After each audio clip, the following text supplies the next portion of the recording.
বাবু আজকে একটু ফ্রেন্ডদের সাথে বাইরে যাবো। ফ্রেন্ডদের সাথে বাইরে যাবো মানে?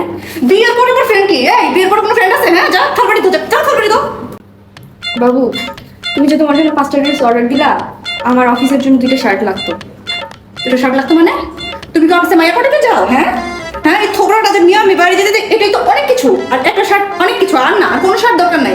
তুমি শাড়িটা বুঝে কি মাইয়া পটাতে যাবা? হ্যাঁ, বিয়ের পরে আবার কিছু নতুন জামা কাপড়, বউ নতুন জামা কাপড় পরবে, জামাইয়ের কোনো নতুন জামা কাপড় নাই। এই শার্ট পরে আরো 3 বছর চলতে হবে তোমার, ঠিক আছে? যা এবার শার্ট।